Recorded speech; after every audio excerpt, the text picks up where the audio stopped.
All my life, Nico, since I was in primary school, I always loved to tell stories and anecdotes. I remember in primary school, you know, during the breaks, some of my classmates came and asked me to tell them stories. So there were 5, 6, 7, and the number grew. After 2 weeks, there were about 25, 30 people. The teachers start to wonder what is going on in that corner of the yard. They came to listen and they enjoyed it.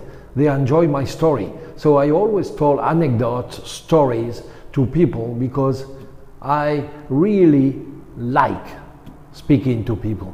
And then, of course, I wrote. When I was 10 years old, I wrote stories. I remember in my hometown, I won the first prize for writing a story about a Roman's life, and publisher Hachette gave me a prize too. I won books and fountain pens. So writing and telling stories have always been part of my life. I had TV shows later on in my career. I had a long radio show in the province of New Brunswick in Canada. It went on for maybe 5, 6 weeks, telling everything about my army life, telling everything about my professional life. So this is what I like doing the most. Talking in public, telling stories, and writing. I hope it gets recognition, awareness, and popularity, because we talk about my novel, The Day They Came, and I think that novel can become very popular and very famous, and maybe somebody watching this interview somewhere in China or outside China may like it, and it could become a TV series or TV movie, maybe because it's too small to be a series, but I believe a movie, and it can become also a movie screen, and it is a very interesting and gripping story. I have been in the hospitality industry a long time.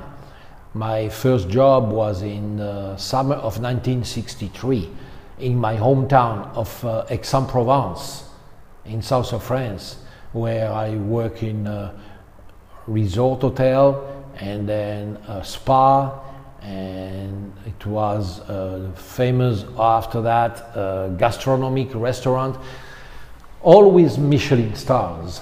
And of course, later on, I went to work in winter resorts in France and French Riviera before moving to England. A lot of famous people in France and a lot in England. You know, some unfortunately have passed away.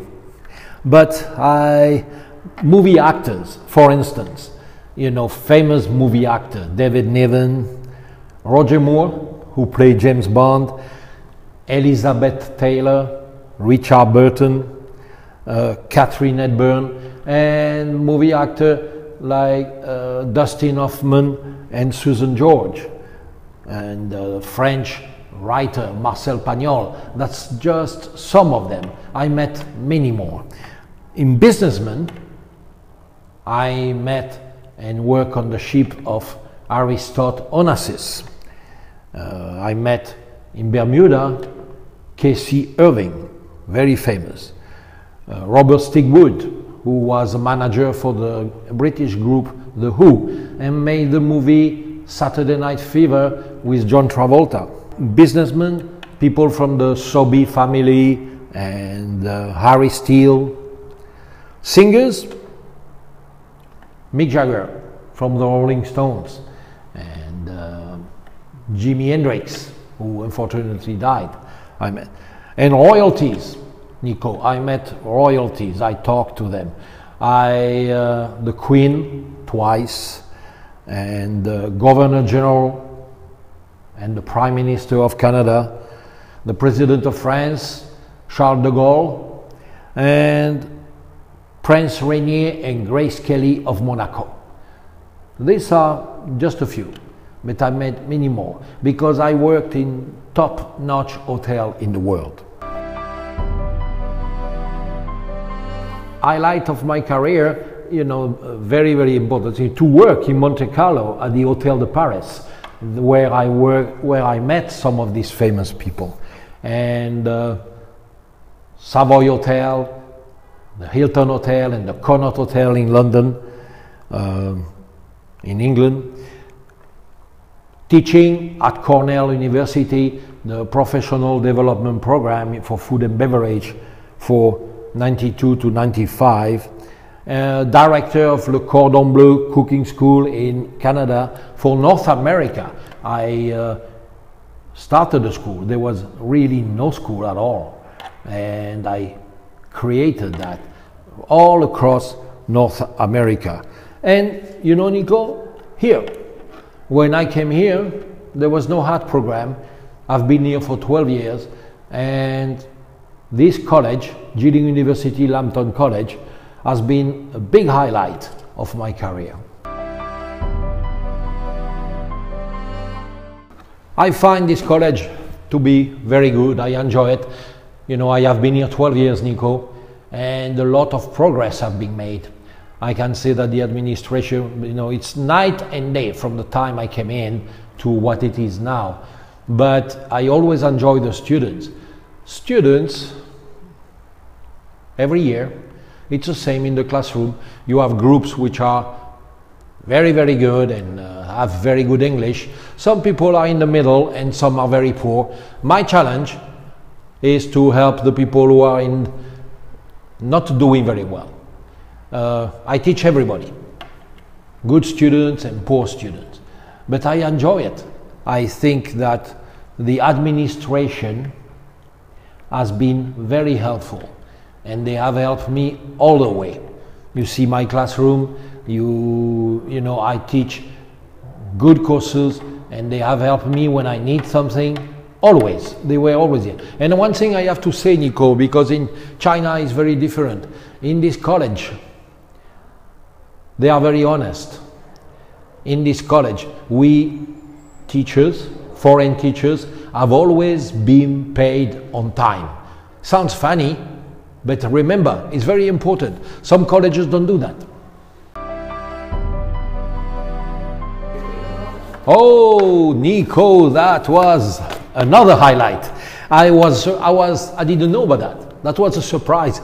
You know, like some students in my class were leaders in the student union, and they really enjoy my class. So they get all the hot students, freshmen, second, third, and fourth year. They get everybody, the leaders, the monitors. Ketien and his daughter was on vacation from Los Angeles here. Get everybody. Building 3 in one of the room, the first room on the floor. And they tell my daughter. So my daughter came and said, Papa, get right, put the tie on. What? It's big. It's very big. And I say, big? What is big? Come. So put my tie on, arrive at the building 3, open the door, full. All the students screaming and applauding. And they gave me like a party. You know, some of the students play music. Some of the students danced. They danced jazz music. Some of the students sang songs. And everybody was here. You know, Nancy and then some other leaders. It was 2010. It was, if I remember, something around October 2010. And you can see here in the room, they give me this, you know, this big board there, this picture. It has been sewn by hand in China. It took the people 4 years to make it. It was really a beautiful party. And that I never forgot. Never forgot what they did for me. Yes, I am born in the south of France, southeast of France, in the city of Aix-en-Provence, and it's a thermal city, it's a spa, it's a Roman city, it's very, very famous with a very good university, 60,000 students, very renowned for criminal law. And I have a brother who is a chef in France. I come from very humble background. My father was a bellman, my mother cleaned rooms in the hotel, and they got married at that time. The big achievement, I believe, for me is my daughter Lauren. She came to China with me. She was 15 years old, and she has grown to be a great lady. She's doing a Master of Education now, and she's a mother. We have in our family a little guy, Xavier, great-grandson. He's beautiful, a little grandson. Her husband, Chinese man, Didi, is doing a PhD in law. So, humble background. I have a brother who is a chef, and I traveled around the world. My daughter was very happy to come to China because she said, "Hey Papa, you travel all around the world, I've never been anywhere." "Yes, let's go to China," when I was offered the job. So we came together, and she has grown to be a great lady. Thank you, Nico, for taping this interview. I know that it will be a great success. Thank you.